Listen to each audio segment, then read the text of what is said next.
This first exercise is called biting the toe. Start by assuming an empty stance, touching with the heel. Extend heel so toes point straight up, bending the body towards the lead leg. Keep your quad open, holding this posture for a minimum of 20 seconds. When you assume an empty step, make sure you keep your knees and toes in alignment.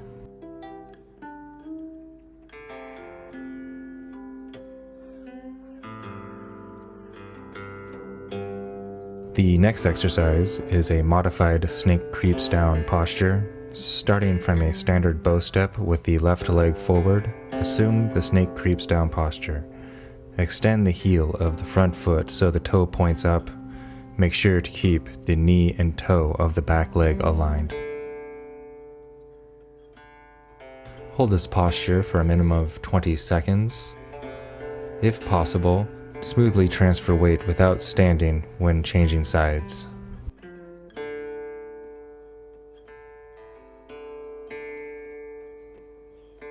These knee exercises will help loosen the joint in all ranges of motion. They are meant to be done quickly. Start with knees closed and rotate knees counterclockwise.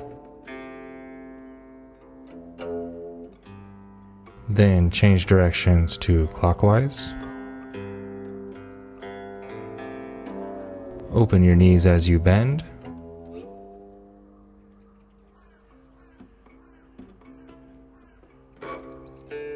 Take care when moving your knee away from the toe. Should you feel any sharp pain in the knee, then stop. Open your knees as you extend.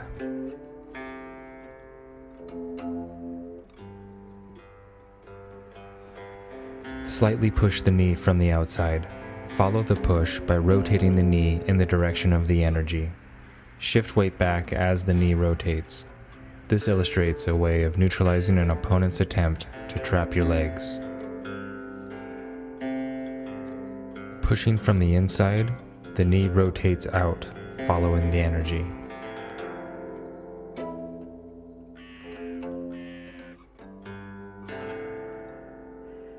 Here is a two-person exercise that uses push hands principles to illustrate the use of the knee in Tai Chi. The person on the outside pushes their partner's knee inwards. Keeping connected, the partner yielding draws the knee back, following the push. Take care not to let the knee lock or bend too far.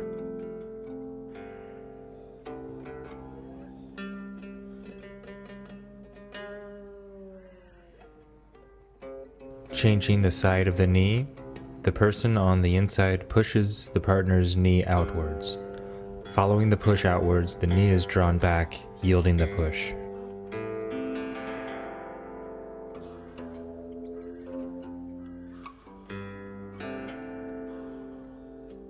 Next, we'll start working the hips.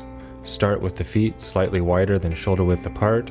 Place your hands on your hips and rotate, starting from the clockwise direction.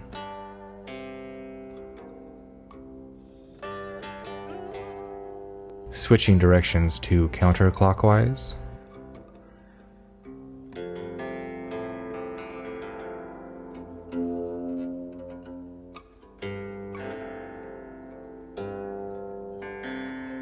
Maintain the same footwork as before. Turn the waist, keeping your arms relaxed. Shift weight with the waist turning. The arms lightly hit the back and chest.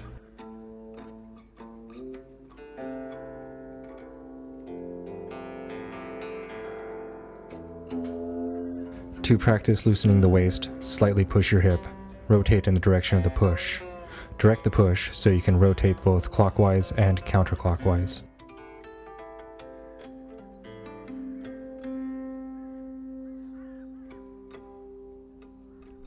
Be sure to work both sides.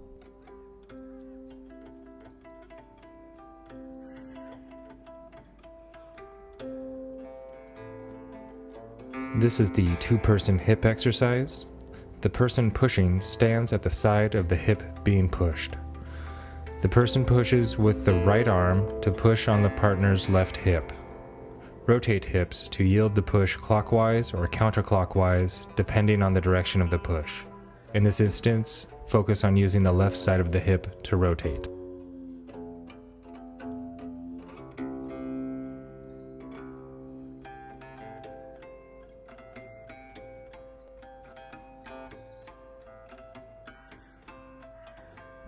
This exercise can be done by either picking up the knee as shown, or by keeping the toes on the ground and lifting the heel. Rotate the ankle both clockwise and counterclockwise. Either method for this exercise uses the bubbling well as the balance point for the support leg.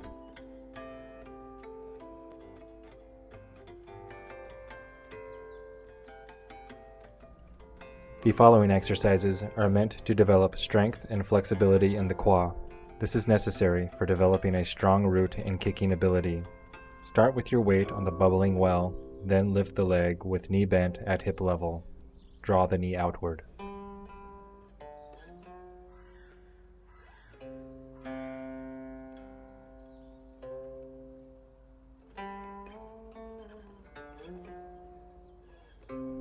You can also draw the knee inwards to balance the practice.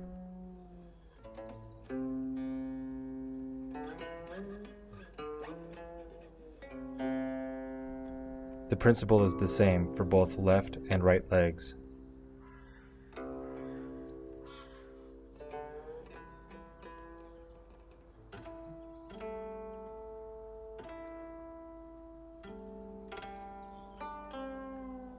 This exercise will help develop power in the legs while kicking. Start from a bow step with weight placed on the bubbling well. Then draw the back knee forward and extend the knee, kicking with toes pointed down. Keep the body relaxed and chi sunk.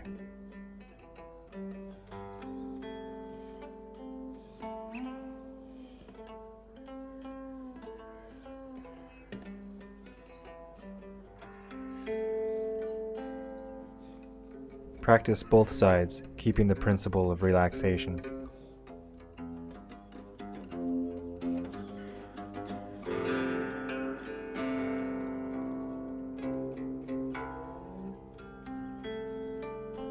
This exercise stretches the spine and works the joints of the arm, wrist, elbow, and shoulder.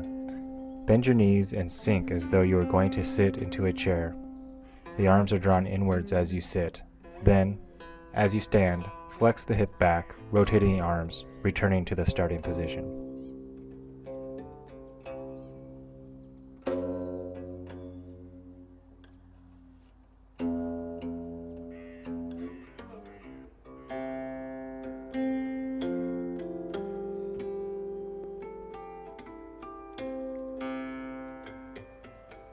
With the arm extended, rotate around the shoulder, keeping the shoulder relaxed. Use the waist to keep the body aligned with the 10 principles. Specifically, don't let the chest stick out or shoulders rise.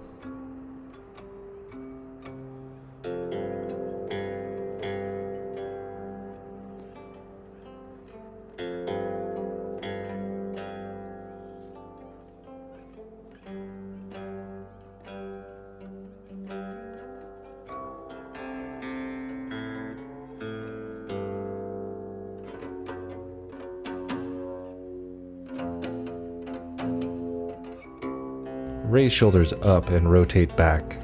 Imagine touching your shoulder blades together.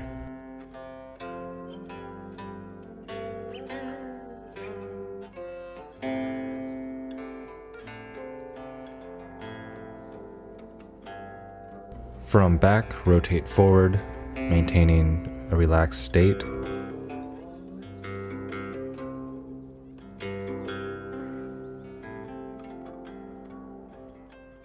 Rolling the shoulders back, alternate the shoulders, one up, the other down. Pay attention to both the shoulder moving upwards and the shoulder rotating downwards.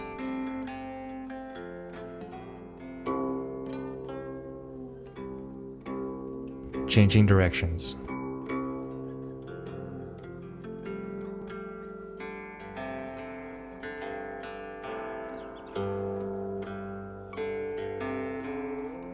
In the two-person shoulder exercise, the push is applied with the lead leg. The push is neutralized by rotating the shoulder back, then hide the shoulder as it sinks down. The pushing palm will end up on the back of the shoulder.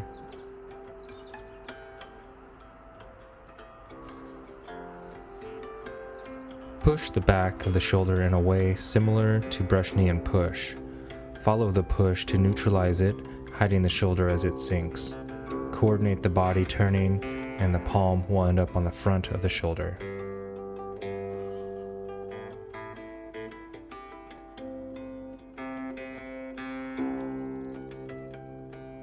This exercise is meant to isolate the shoulder. Start by bending your elbows with fingers touching the clavicle. Using the fingers as the center point, rotate the elbows, describing a circle.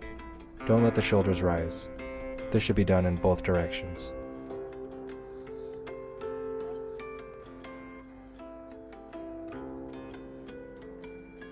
Rotate the forearm using the elbow as an axis. The upper arm does not move. The elbow rotates independently of the rest of the arm. Imagine your arm is held at the wrist and keep it still. Rotate the elbow so it points down while the rest of the arm follows behind.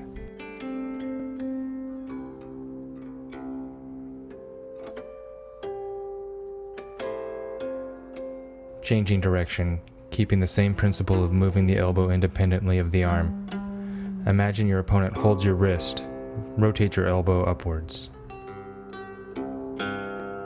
When the wrist is grabbed and energy applied to the elbow, as in rollback, it is easy to be injured. This exercise shows a method of yielding to this type of short energy. First, start with the partner grabbing your wrist with the same arm, then letting him lift the elbow. The person grabbing should exaggerate the action to allow the person grabbed to escape. Once the principle of isolating the elbow is learned, move to the shorter energy. With the shorter energy, the wrist is grabbed much more securely. Don't allow the elbow to bend. Then, applying the same rolling energy to the elbow, the person grabbed should be able to isolate the elbow and rotate it downwards. Don't forget that you can also use the shoulder to help relieve excess pressure. Regardless of your level of training, do not do anything that will injure your partner. Starting with the hands at waist level with palms pointed down, rotate your hand around the wrist counterclockwise. Rotate to palm up, then finish as you go back and end with fingers pointed forward and palm facing down.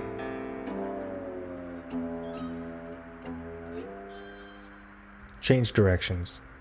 Turn palms up as you rotate in and finish with palms pointed down.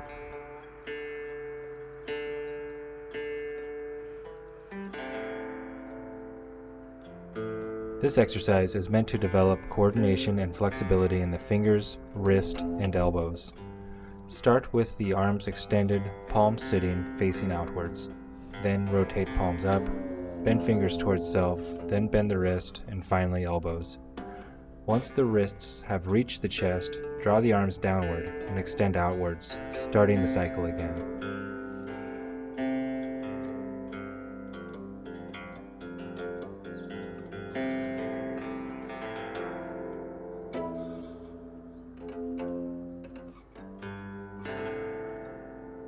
Place the right wrist in the cup of the left palm. Rotate the right wrist counterclockwise, maintaining constant contact with the left palm. Without sliding, coil your contact point around the wrist to facilitate the motion. Make the movement as small as possible.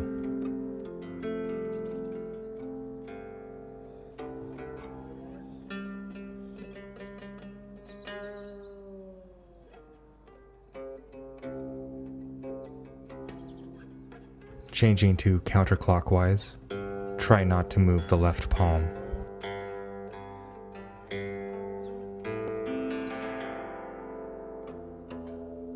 This exercise shows a method of changing contact points from wrist to elbow using coiling energy. Starting with the left palm pushing the right wrist, rotate the wrist counterclockwise. Move the contact point up the forearm without sliding. Rotate the arm coiling on the inside of the forearm, placing the palms on the elbow. Change arms and practice coiling energy on the opposite side.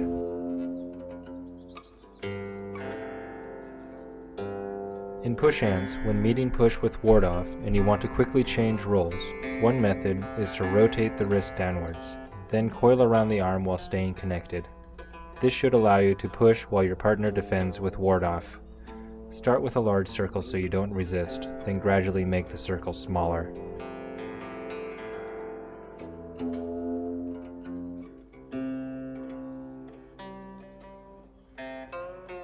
This two-person wrist exercise can be done fist to fist or from ward off and push. From fist to fist, open the fist and rotate, keeping the same contact point. Without sliding, the contact point moves to make the full rotation possible. This can be done clockwise or counterclockwise.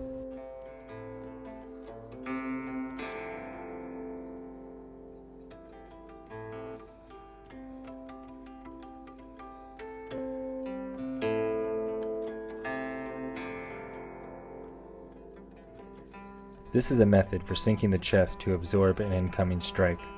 Start by sticking the chest out. From this exaggerated position, draw the chest in and bring the shoulders forward.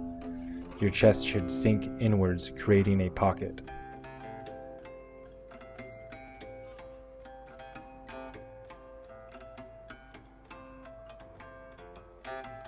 This exercise practices a way to yield a push to the chest. Push the chest lightly with your fingers, connect and sink the chest.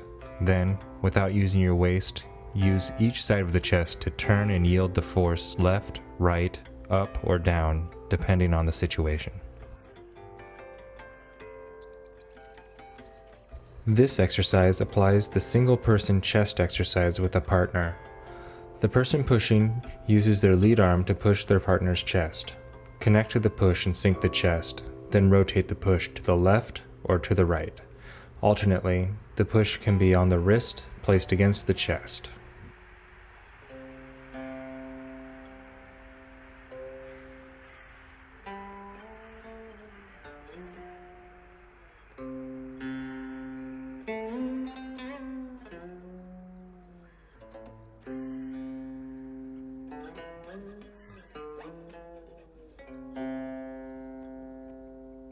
This exercise will help neutralize a push to the back. When the push is applied, follow by bending at the waist. Start from the upper back. As it becomes more comfortable, move further down. The further down the push, the more difficult it is to yield. Keep connected to the push because once it is neutralized, it is possible to send energy back to the person pushing.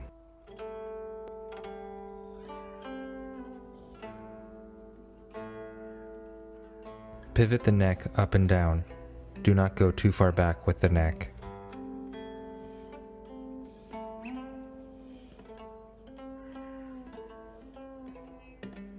Turn neck left and right.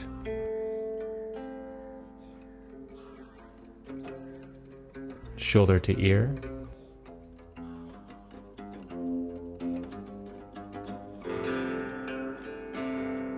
Rotate the neck. Don't turn the neck too far back.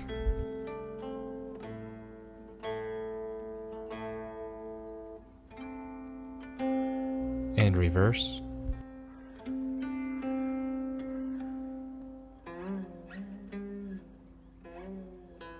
One way to practice pulling silk is to continuously perform ward-off left. Try not to stop at the end position of the posture. Instead, continue circling your arms and coordinate with the shifting weight.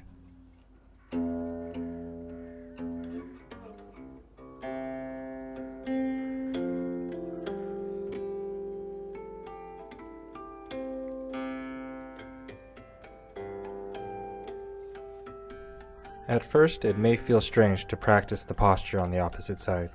With a little practice, you can train your brain to perform on the off side as easily as the normal side.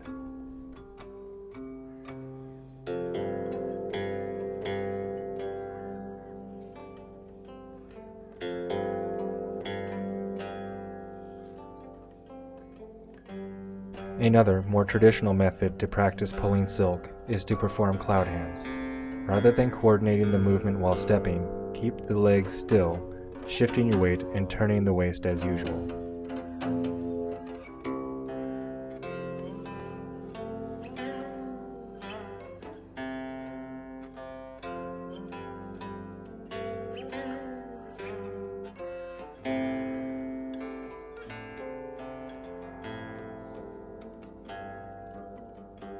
Golden Rooster stands on one leg is an excellent posture to practice balance.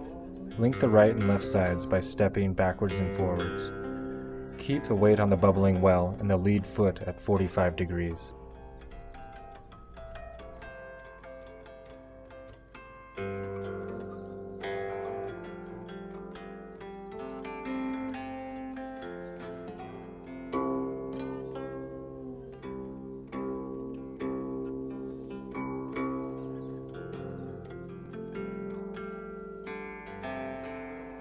Jian Zhuang, also known as standing meditation, is a traditional method of cultivating internal energy and developing a strong root. Stand with feet slightly wider than shoulder width. The weight is placed on the bubbling well. The arms extend out at around shoulder height with elbows bent, creating a curve. Bend knees to a level you are comfortable with. Breathe deeply into your dantian. Start with 5 minutes and slowly add more time. With practice, you can stand for 30 minutes to an hour or more.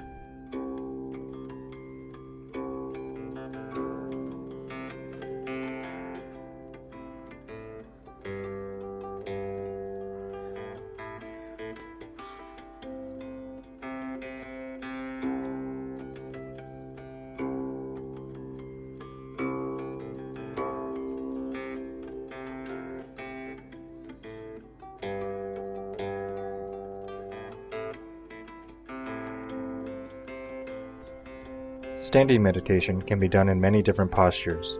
Handstrom salute is demonstrated here. Since the footwork is an empty step, it is much more difficult. It is useful to hold different postures to find the right body position.